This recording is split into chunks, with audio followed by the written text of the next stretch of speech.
the storm was supposed to dissipate. Weather models predicted it would weaken as it moved across the Oklahoma plains on May 31, 2013. But nature had other plans. What started as a routine chase day for seasoned storm chasers became one of the deadliest tornado events in meteorological history. By evening, 9 people would be dead, including some of the most respected names in storm chasing. The Reno tornado didn't just break records for size and intensity. It shattered the illusion that experience and technology could keep storm chasers safe. Most people run away from tornadoes. These people chase them down highways at breakneck speeds, driving directly into the path of destruction.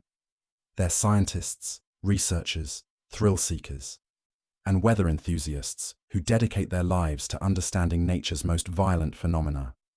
But on this day in Oklahoma, the storm they were chasing would turn hunter into hunted. What you're about to hear are the true stories of experienced meteorologists and veteran storm chasers who made fatal decisions in the final moments of their lives. These aren't tales of reckless amateurs seeking social media fame. These are accounts of professionals who understood tornadoes better than almost anyone on Earth, yet still fell victim to the unpredictable fury of severe weather. Today, I'm going to walk you through the most devastating storm-chasing tragedies ever recorded.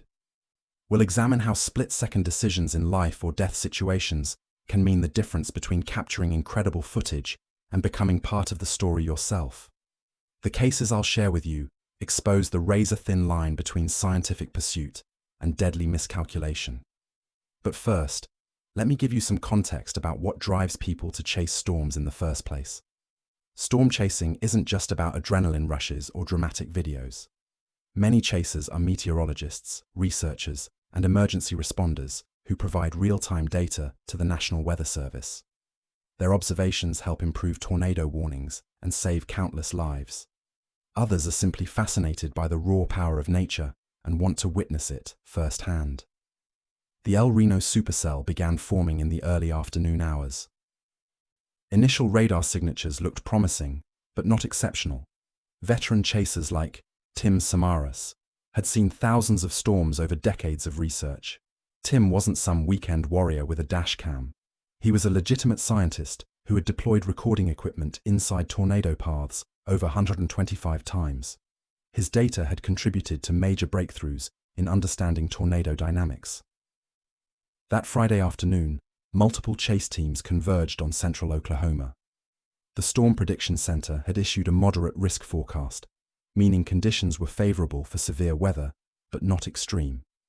Tim Samaras was there with his son, Paul, and research partner, Carl Young. They'd been chasing together for years, developing specialized equipment to measure tornado wind speeds and atmospheric pressure. Weather conditions seemed manageable at first. The supercell was moving northeast at a steady pace, allowing chasers to position themselves safely. But around 6 p.m., something unprecedented happened. The tornado began rapidly intensifying while simultaneously changing direction. Instead of continuing northeast, it suddenly turned southeast, then east, catching multiple chase teams off guard. The El Reno tornado would eventually be classified as the widest tornado ever recorded, reaching 2.6 miles across at its peak. Wind speeds exceeded 300 miles per hour in some areas. But size and intensity weren't the only problems. The tornado's erratic movement pattern made it nearly impossible to predict where it would go next. Tim Samaras and his team found themselves in the tornado's path with nowhere to escape. Their final radio transmissions indicated they were trying to drive south to get out of the storm's way, but the tornado was moving faster than their vehicle could travel, and the roads they needed were blocked by other traffic or impassable due to flooding. At 6:23 p.m., Tim's last known communication was a simple weather report to other chasers in the area. Minutes later, their Chevrolet Cobalt was picked up by the tornado and thrown nearly half a mile from the road. The vehicle was found the next morning, completely mangled. All 3 occupants died on impact. The loss of Tim Samaras sent shockwaves through the meteorological community. He wasn't just any storm chaser. He was a National Geographic explorer who had appeared in documentaries and provided crucial research data used by universities and weather services worldwide. His death proved that even the most experienced professionals could be caught off guard by rapidly changing conditions. But Tim's team wasn't the only casualty that day. As the tornado continued its unpredictable path, it encountered other storm chasers who had positioned themselves based on the storm's original trajectory. The sudden direction change left multiple teams scrambling to escape. Among them was Mike Betts, a veteran Weather Channel meteorologist who had been reporting live from the scene. His chase vehicle was lifted and thrown by the tornado, though miraculously, he and his crew survived with serious injuries. The incident was captured on live television, showing viewers just how quickly conditions can deteriorate. The amateur storm chaser community also suffered losses that day. Richard Charles Henderson, a 35-year-old meteorology student, was found dead in his vehicle after being caught in the tornado's path. Unlike the professional research teams, Henderson was chasing alone, which violated basic safety protocols followed by experienced chasers. What made the El Reno tornado so deadly wasn't just its size or intensity. It was the combination of factors that created a perfect storm of miscalculation. The tornado's sudden intensification caught everyone by surprise. Its erratic movement pattern made escape routes unpredictable. Heavy rain and hail reduced visibility to near zero in some areas. And the sheer number of chasers in the area created traffic problems that prevented quick evacuations. But the El Reno disaster was just one of several deadly incidents that have claimed the lives of storm chasers over the years. The storm chasing community learned hard lessons from El Reno, but the dangers didn't end there.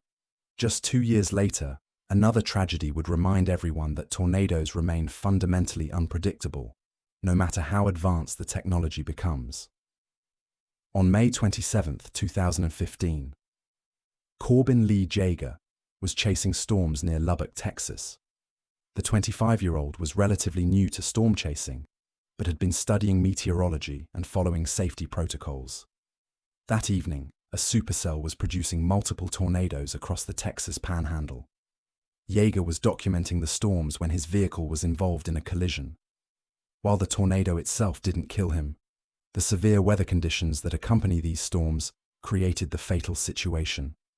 Heavy rain, flooding, and dangerous driving conditions claim more storm chaser lives than the tornadoes themselves. Weather-related vehicle accidents have become the leading cause of death among storm chasers. The combination of wet roads, high speeds, distracted driving, and poor visibility creates a deadly scenario.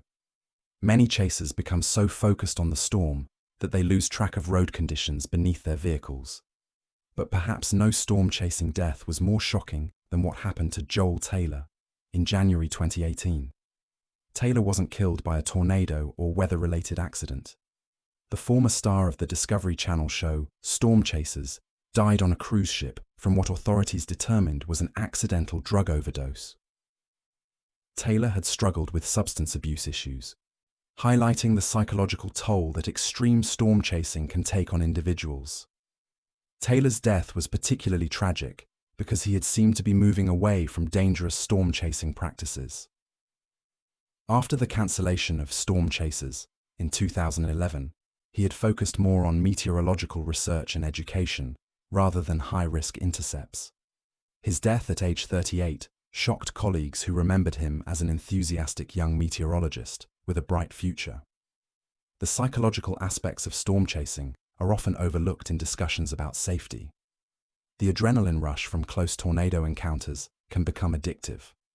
Some chasers develop increasingly risky behavior as they seek more dramatic footage or closer approaches. This escalation often leads to fatal mistakes. Professional meteorologists have documented cases of what they call storm chasing addiction disorder. Chasers become obsessed with getting closer to tornadoes, taking greater risks with each storm season. They ignore safety protocols, chase alone, or push their vehicles beyond reasonable limits. The addiction can destroy relationships, careers, and ultimately, lives. Reed Timmer, one of the most famous storm chasers alive today, has spoken openly about the temptation to take excessive risks. He's developed specialized armored vehicles specifically because he recognized that normal chase vehicles weren't safe enough for the close approaches he wanted to make. Even with his Dominator vehicles, he's had several near-death experiences that could have easily turned fatal. The proliferation of social media has made the psychological dangers even worse. Storm chasers now face pressure to produce dramatic content for YouTube channels, Instagram feeds, and TikTok videos. The more extreme the footage, the more views and followers they gain. This creates a dangerous feedback loop where chasers take increasingly deadly risks for online fame. In 2017, the storm chasing community was rocked by two separate fatal incidents. Kelly Williamson and Randy Yarnell were tragically killed when their vehicle ran a stop sign and collided with another car in Texas. Meanwhile, the perils of the chase continued to claim lives. The proliferation of social media has made the psychological dangers even worse. Storm chasers now face pressure to produce dramatic content for YouTube channels, Instagram feeds, and TikTok videos. The more extreme the footage, the more views and followers they gain. This creates a dangerous feedback loop where chasers take increasingly deadly risks for online fame. The democratization of storm chasing through social media has created another problem.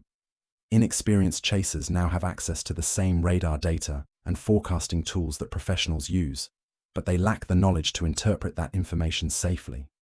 They see dramatic videos online and assume they can replicate those results without understanding the years of training and experience behind successful storm intercepts. Amateur chasers often make fundamental mistakes that professionals avoid. They chase alone without backup support. They ignore road conditions and traffic patterns. They position themselves in the wrong locations relative to storm movement. They fail to maintain escape routes or communication with other chasers.